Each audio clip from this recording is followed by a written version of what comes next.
Here's our brown ghost store owner with his chest. And we talk to him. And he says, "Hello, little one. Do you need supplies for your journey?" I can say, "Yes, please." And there's my store and my inventory. If I click on something, it takes it and it spends the money. So I had 10 gems and now I only have 8 because the key costs 2. Now I could also buy a mushroom for 5 gems. And there we go. I can also go over here and sell items, and it makes the gem sound. Now I have 5.5 gems. I could buy this mushroom again, but I really want to make it so I can't buy it. So I'm going to buy this key. So now I only have 3.5 gems, and I cannot afford 5 gems for a mushroom. And it shows my 5 gems is in red instead of yellow. And you know, if you heard that noise it made, if I click on it, okay, that is our store system. Okay, so we're going to learn how to make a store system today. We've already got an inventory system and a container system, and you can think of the container as kind of a type of inventory. Well, the store is going to be a type of container. So let's go ahead and start with the scripts. The first thing we need is there's just one script that is a new script that we need to create. And it will just create a script. It'll be a mono behavior. And it is going to be called Inventory Tooltip. Okay, so we're opening up the Inventory Tooltip. And I'm going to copy the real version over here. And it's got a few errors because other scripts need to be changed also. So let's go ahead and look this over. So it's got a few properties. It has an instance. This tooltip, there's only ever going to be one. So it's going to be a static called instance. There's name text that's on the tooltip and a cost text. And the name is just the name of the item, and the cost is going to be a text that shows how many gems it costs. The rect transform of this object, and the player manager that owns the gems. And on the awake method, this is how we set the instance to the current item, which there should only ever be one. We set the rect transform to get component rect transform, and we set the object active, just in case it was inactive. The update method, this is the method that runs every frame. The only thing it does is it sets the position to the mouse's current position so that it will follow around the mouse as long as it's active. There's a show method, and this is when we turn the tooltip on. So we don't want the tooltip to be on all the time, just whenever it's placed over a item in the store and we need to know how much it costs. It wants to know the item data of the item, and if it doesn't have an item data, it returns. It needs to have the mouse active, and it'll get that mouse position and set the position of the tooltip to the mouse position. We need to make sure that it is active, so this is when we show it. It'll be active. Later we will hide it. We need to set the text. So the tooltip is going to have 2 text objects. It's going to be one for the name. So the name text.text will be the data's item name. Then we check if the hover grid is not null. And hover grid just means whatever grid, inventory grid, we are hovering our mouse over at any given time. So as long as there is one, then we check if it is store. This is a new property of the inventory grid. Then we'll do these things. We set the cost text to however many gems it costs for that item. And that's going to be a new property on item data. And the cost text color is going to be set to yellow unless we can't afford it, and then it'll be set to red.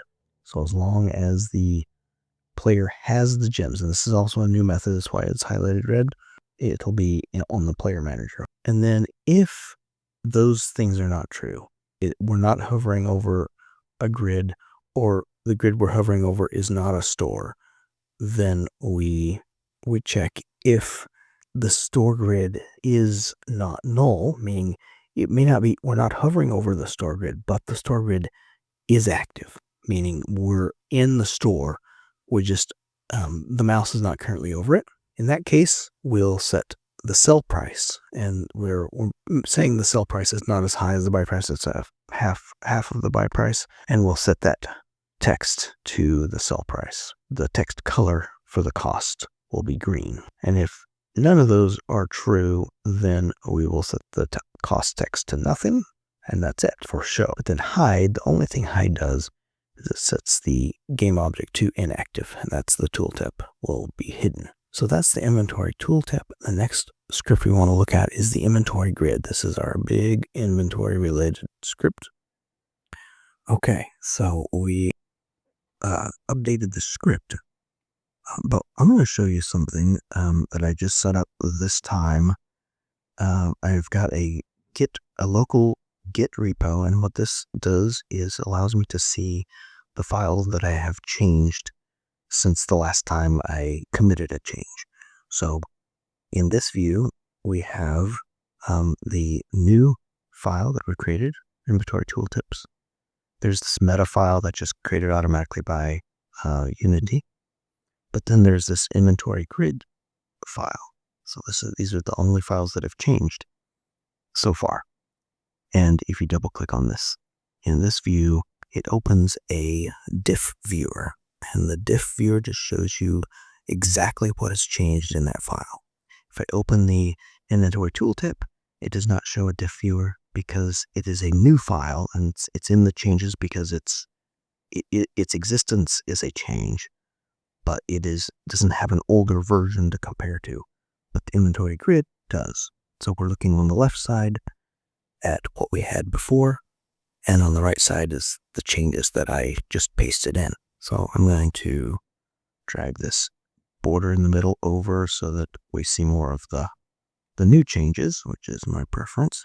And so the first thing that changed is in the class, it is not only a mono behavior and iPointer down handler, but it also comes from the iPointer enter handler and iPointer exit handler.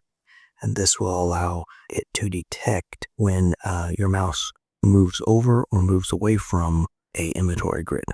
So we have another static variable in inventory grid, and it's called the source grid. When we move an item from one grid to another, we need to know what was the source, where did the item come from? Because once we've got it in our hand, it's not there anymore. And then one thing that I did that's going to show up as a lot of changes is this carried UI I've renamed to item in hand. And that is my choice to make it a little more clear what that really means. So when you click on an item and you pick it up, that is the item in hand. Okay, so we have a new variable. It's an inventory item UI, which is the last hovered item. So even if you don't pick up an item, if your mouse is hovered over it, we want to know what item was hovered over last. And the update method is all new.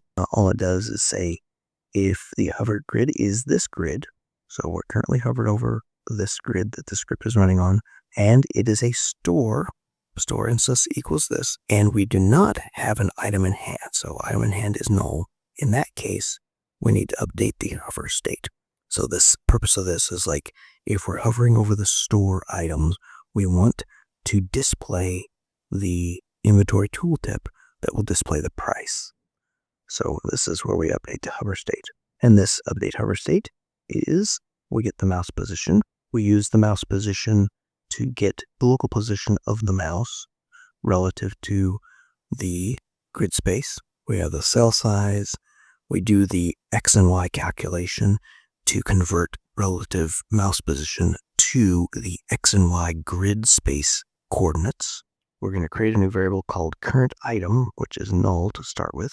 And then if our X and Y is within bounds, we try to pick up the item that is in that position of the grid. If there's nothing there, then that'll still be null, but it'll either be null or it'll have an item in it. It's just saying the current item we're hovered over at that grid coordinates. And then we compare the current item to the last hovered item. And if they're different, first of all, we're going to make them the same, but then we're going to make sure that we show the current item in the tooltip. So it'll have the name and the price displayed. Is that the current item is not null, meaning we do have a current item, and current item data is not null, then we will display the tooltip, and otherwise we will hide it. Okay, that's that method. And then onPointer enter, just whenever the mouse goes over the particular inventory grid, we set hover grid is equal to this grid. OnPointer exit, we do kind of the opposite. We just say hover grid is null, and so we will hide it, hide the tooltip, and then also say that the last hovered item is null. We're also going to have a new public static inventory grid called store instance that goes along with player instance and chest instance. So we now have three semi-unique inventory grids, one for the player's inventory, one for any chest that they open that's not a store, and then one for if it is a store. And then to go along with the new store instance, we have a Boolean is store. We also have a sell multiplier. So if you buy an item, it has a price set. But if you sell the item back to the store, you only get 50% of the price. So that's the way a lot of games work. And, you can choose to do that or not. And then on awake, along with the player instance and chest instance, we also have the if is store, the store instance is this item, this store inventory grid. We also have a public method called get current container, and it returns the current container. This is a variable that we had before. It's already in the script, but we are now allowing it to be visible outside of the script by calling this method. Okay, there's a few methods that are not changed, and this is a change in our renaming of carried UI to item in hand. So no real change there in logic. This next change is a real change. So this is the onPointer down method. If the shift key is pressed and you click on an item, it moves the item directly over to the other grid. But in addition to having the shift key as an instant move option, we're also saying if it's the store that we're clicking on, we're just going to instant move because it's going to be a purchase, and just to kind of make that a different experience than a normal inventory move around. So when you click on an item in the store, purchases if it can, if you have enough gems and if you have enough space, you will purchase it, and then it'll move the item to your inventory. And then that's the logic to do the transfer item. And then we're still inside the onPointer down, just to remind, if item in hand is null or item in hand .game object is null, then we're going to pick up the item. I had to do this just to avoid a certain error that I was seeing occasionally. And then otherwise, we place the item. Instead of specifying this condition, we know that if it's not that condition, then we're placing the item. If this is the right mouse button, that's when we drop to world, and that logic has not changed. Okay, the next method is drop item to world. That logic has not changed, it's just the rename of the item in hand. The next method is pick up item. This change really isn't a change. I have some extra logic in here. Regardless of what this condition comes through as, it just returns. It just logs to the console a little bit different. This item in hand is a rename, another log. I did a lot of logging to debug my new changes. Rename item in hand. This is not a change, just a formatting difference. Now, this is new. The source grid is set at the end of this method. This reminder is the pickup item method. When we pick up an item, we set source grid to this grid that we picked the item up from, so that the next time we drop it, we know where it came from. Okay, open close inventory has changed to incorporate this store instance. This is for closing the container, because the store is a container.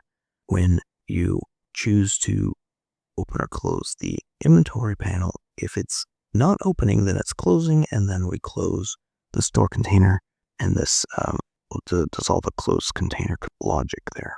In transfer item, there's quite a bit of new logic. We have a target grid specified, and if we're in the player inventory, and if the chest is open, meaning it's active in the hierarchy, the chest instance of the grid, then the target is going to be the chest instance. So when we transfer an item, that's the instant move method, like a shift click. So if we're clicking in the inventory, transferring from the inventory, then it's going to be the chest instance if the chest instance is open, and if it's the store instance is open, it'll be the store instance. And otherwise, if there isn't, you can't just shift click in the inventory. If nothing else is open, it won't transfer because there's nowhere to go. And then if it's something else other than the inventory that you're clicking in, then it's going to transfer to the inventory, even if your player's inventory isn't open, which it would be in this case. Okay, another significant change. If this is the store inventory, store grid, and the player does not have enough gems, we're going to return and just, this is the transfer item. So this is also going to be used for buying and selling. If we don't have enough gems, we're just not going to do it. Then if we did have enough gems, we get past this line, we're going to try to add the item for the transfer. This will take into consideration if we have enough space, and if it doesn't, it will return false, and so we won't do the stuff inside the if statement. But if it's true, then we will spend the gems and clear the grid references of this item. Now, this is if it was a store, and then this is if it isn't a store. So that means this is selling. Handle the selling, we're transferring from the player inventory to the store. We have a similar thing. We gotta try to move it. If there's room, we will sell and gain the amount of gems. And then this last else is what was there already. Okay, this is our try add item from transfer. The only change is if the store is not active, then it plays the sound. So when the store is active, it does not play our add item sound, the little noise. And the reason is because we want to be able to hear the purchase and spend sounds. The purchase sounds sounds like a bag of coins or something, and if you sell something, you get the ding from the gem sound. In open container, we're running a new method called initialize container, and that's going to be in the container script. For close container, that's not a real change. It's just a formatting change. And then this is, we're going to set the player instance to inactive right as we close the container. So if we close the container, we don't need the inventory open either. And then that's it. There is literally no other real change in this script. The next one is the container script. So let's go get that one. Okay. So here's our new container script. It doesn't show the diff here. I have to go over into the get changes and open it there. There's actually not very many changes, at least compared to the other script. So we do have an isStore Boolean because not all containers are stores, but all stores are containers. So we just have a checkbox on the container script that says if it's a store or not. And by default, container is not a store. But if it is a store, we need to know who the owner is, because the owner is going to be tied into the way the store works. I had to change this initialize container to a public method so that it could be ran from outside of the script itself. Down here, there's not much changes except in this interact method right near the end. So after we initialize the container, we check whether or not it is a store or not. And if the store owner is real, then we open the NPC shop from the store owner. The store owner is a neutral NPC script. So that script will change also. And that's all that happens there. And we'll move on to the player manager. Okay, player manager. Okay, player manager. We have one new variable, and is the static player manager instance. So we're making the player manager a singleton, basically. So there should only be one player manager at a time. And so whichever one it is, when we awake this item, this game object, it will set itself to the instance that is the one player manager. And then we're going to run the AnyGem change, because if you hard code the number of gems other than 0 into your player manager, like by default it's 0, and if you change your player manager in the inspector of Unity, let's just go look at that real quick.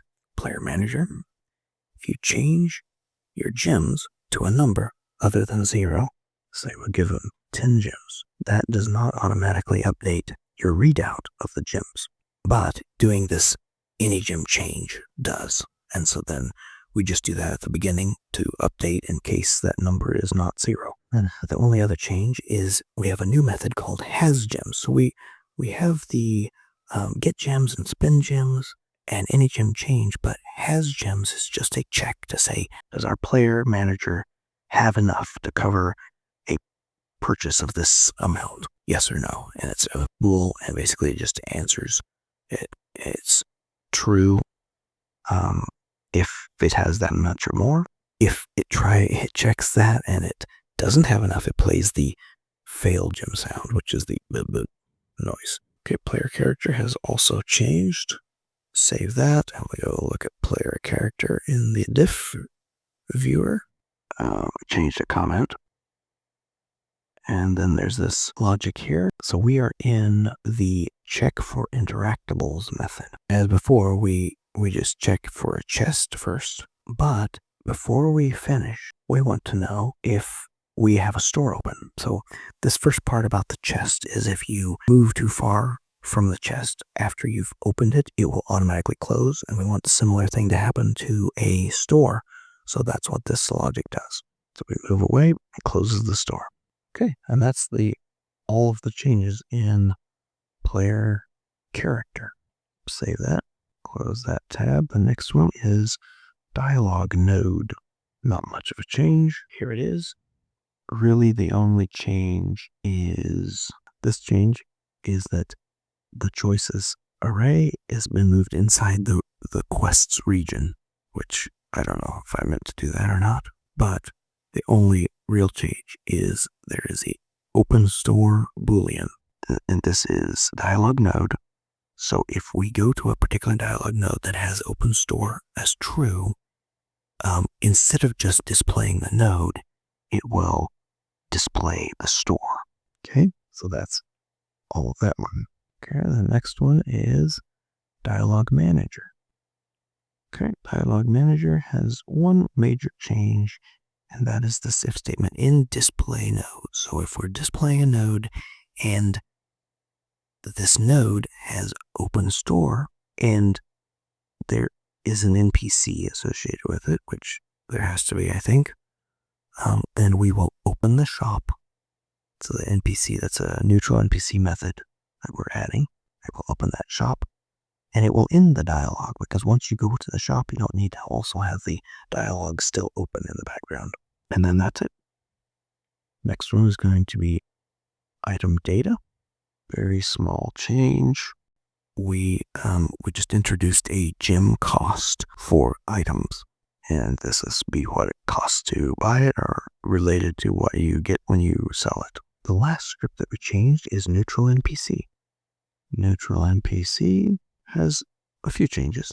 We have added a new variable called myStore. So an NPC now can have a store associated with them. And then they also have this method, open NPC shop.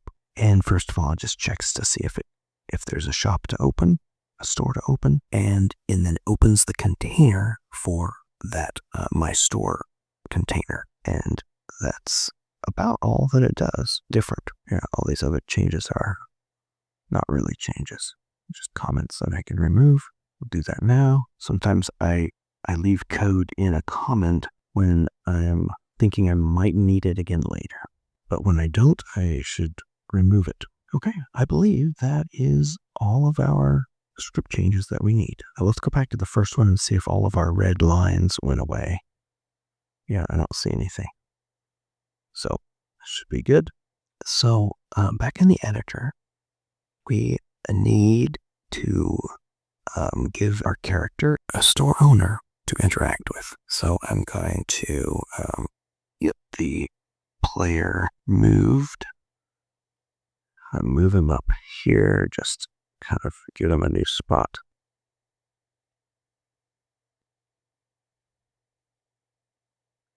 And then we need our store owner. I'm going to make a new NPC. We're going to go to the level 1 monster pack. Go prefabs. And let's get a brown ghost. Okay. Brown ghost.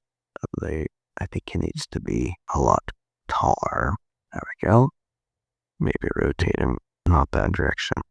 Rotate him around so that he's facing this way. He does need a chest or some kind of container. Duplicate this chest and move it over close to our ghost character. Now this chest, it has a container script, and we need to specify that this container is a store, and we need to specify that this ghost is the store owner. Oh, he does not have his NPC script, so we'll add to him the neutral NPC script and drag in the chest as his store, and then change the chest and drag him into the store owner of that store. We don't need a key data. It's not a locked chest. It's a store chest. So we need to set the dialog manager. So we just find the dialog manager in the canvas and drag it over to the dialog manager slot. We've got our store container. I just want to point out that I've chosen to use a chest here, but this is not required. This could be any object. You can just pick a rock or a tree, a box or a table, any kind of object that you want to represent your store. It just has to be a different object than the NPC character. And the reason that it has to be is because the NPC has an iInteractable on it, and the container has an iInteractable on it. And I want to reuse the container logic for the store because it makes it simpler, but because they're both iInteractables, they have to be separate objects or else they will interfere with each other. So that is the reason why we have to have like a store owner and a store, but it makes sense in the real world for a store owner to be associated with a store. However, if you use something other than a chest that we've already set up, then remember you'll have to set it up as a container. So that means, let's click on that chest. The chest needs to have the container script. It doesn't necessarily have to have a sphere collider, I think, to detect interactions. If you want something to be for sale in the store, you need to add the items to the starting items this way, like we did for the container. You'll need a UI item prefab. You'll need a storage folder, which is just in the hierarchy. That's just empty. You want to make sure it's not locked. Doesn't require a key. Is a store checkbox. And you need the store owner to be the same neutral NPC, which your character has to have that script on it. Okay, the next thing we want to do is to set up our user interface. We already did this, but just in case this might be a better time to do it, is in the player manager, we give our character some gems. And this is just for convenience of testing so that you don't have to go looking for the gems in order to go buy something. You'll just start off with 10 gems. Okay, we also need a store panel. So I'm going to duplicate the container panel, Control-D, and I'm going to rename it to store panel. I'm going to drill down into it. We're going to go to the text that appears on it, and we're going to call it store. Or you can use the word shop, however you want to do it. Now back at the panel level, I like to make it a different color, just so that it's distinguishable very clearly from the regular chest. So you don't go to accidentally open a store and instead of picking up items for free, you're actually paying for them. So let's make it a blue color. You're welcome to pick any other color you want. You can also go into the grid space and change the color that goes along with that to a bluer color. Now, in the store panel, the main thing we need to do is we need to uncheck is chest UI and check is store. So it is a chest, but it's more the overriding concern is that it is a store. And I don't remember what my code would do if you had both of them checked, but we want to interact with it only as a store. Another thing that I've noticed, so when we're in a store, we want to be able to see how many gems we have, right? So that we can make informed purchases. So let's go to, in the hierarchy, there is the gem symbol image, which also has the gem number on it. It's actually over here underneath the store. So I'm going to move the X position. Well, actually, I'm going to do this. I'm going to go click on the gizmo, Alt, Shift, and make it top middle. So now that gem symbol appears right in the middle, and the number appears to the right. Another thing you might want to do for this gem number is make its width a little bit wider. I mean, a lot wider if you want. And that will allow you to have more digits before it word wraps. Now, it depends on your game, how many digits you actually need to display. But we're just going to go from this position to the right as far as we need to go. Okay, that's our user interface for the store. However, we also need some new dialogue. So this character that we're going to talk to, he is a store owner, and we're going to interact with him via the dialogue to ask him to open the store, to sell us something. So we're going to go to our dialogue, and we'll just copy one of these, but we want to make sure it makes sense. So the NPC is going to say, "Hello, little one, do you need supplies for your journey?" Let's also name this as Ghost Brown 0. Okay, Ghost Brown 0 says that. We can say a couple different things. We can say, yes, please. Or we can say, never mind. Never mind, we'll close the dialogue as if nothing happened. But yes, please, we'll need to go to another dialogue. And we're going to duplicate this one again. So Ghost Brown 1.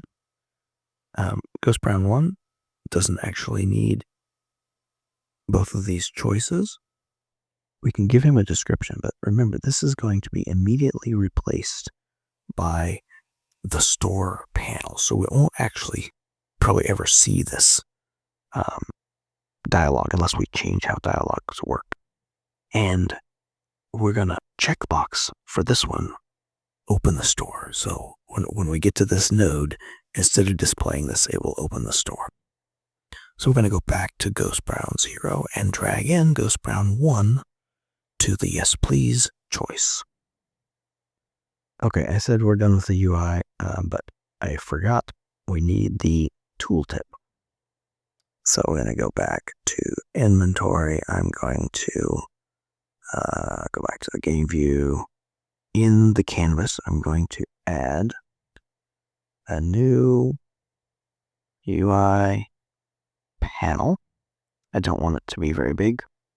the pivot should be 0 and 1.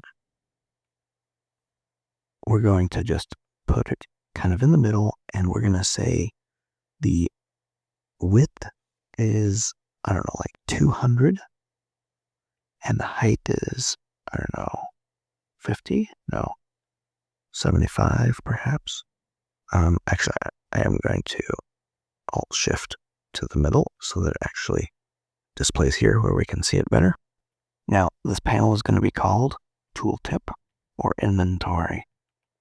We're going to add a couple Text Mesh Pro objects on it. So back in UI Canvas Text Mesh Pro, this is going to be called the name. We're going to duplicate it, and this one's going to be called the price or cost. Doesn't matter. Now we want them to be arranged a little bit different than that. So the name one, I want to be, I think, size 28. We're going to Alt-Shift it top left with a position of 5 on the left so it doesn't go right up against the edge. The price text is going to be bottom left, and its font size will be maybe 24, slightly less, and also going to be 5 from the edge. Now, the position of those looks pretty good, but I want to go ahead and make the containing object a little bit smaller, maybe 65. The price, I think, should be also top left. And then we'll say 5 from the edge, but also -30 from the top. We're going to add the inventory tooltip component script. We need to drag the name into the name text and the price into the cost text and the player manager into the player manager. Another thing that's important is we want to uncheck Raycast Target so that this does not interrupt our ability to click on the store or the grid, the inventory. One thing I forgot is I need the grid, the ghost character, to have a collider so that we can talk to it. So I just add a sphere collider.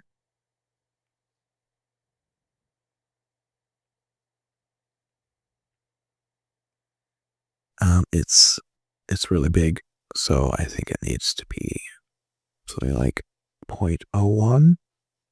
Okay, 0.03 perhaps. I'm going to drag my Ghost Brown into the NPC's project folder. It's going to become an original prefab, so we can open it up by itself and kind of organize the way the sphere collider looks.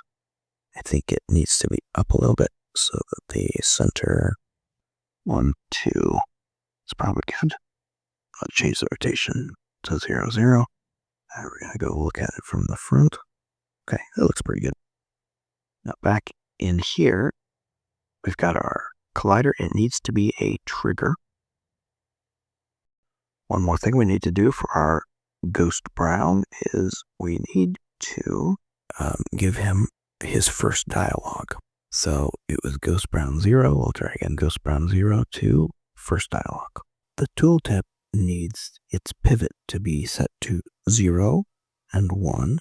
Okay, and one thing that we definitely need to do for this to work correctly, or at least to make sense, is we need to go to the inventory and change the data items to actually have a price. So let's say the keys cost, I don't know, 2 gems, and the mushroom costs like 5 gems. Okay, now let's see if we can test this out and make sure everything works the way it should. Okay, I'm gonna go ahead and maximize this for best effect. Here's our brown ghost store owner with his chest. We're gonna talk to him. And he says, "Hello, little one, do you need supplies for your journey?" And I can say, "Never mind," and it just goes away. Or I can say, "Yes, please." And there's my store and my inventory. If I click on something, it takes it and it spends the money. So I had 10 gems and now I only have 8 because the key costs 2. Now I could also buy a mushroom for 5 gems. And there we go. I can also go over here and sell items. And it makes the gem sound when I get it back. Now I have 5.5 gems. I could buy this mushroom again, but I really want to make it so I can't buy it. So I'm going to buy this key. So now I only have 3.5 gems, and I cannot afford 5 gems for a mushroom. And it shows by 5 gems is in red instead of yellow. And if you heard that noise it made, even just hovering over the item that you can't buy makes the denied sound. And if I click on it, it also makes the sound. And when I get off of it, I think it also makes the sound. Okay, that is our store system that goes along with our inventory and chest. Okay, thank you for watching LewyT Amusement Academy Part 18. I know these are long, but I just don't know how to make them short and still include this much information in detail. As usual, the source code is available via the GitHub gist listed in the description. If you learned something valuable down here today, give me a like or subscribe and share with your friends, frenemies, enemies, and even your nemesis. Next time we're going to add enemies to our game.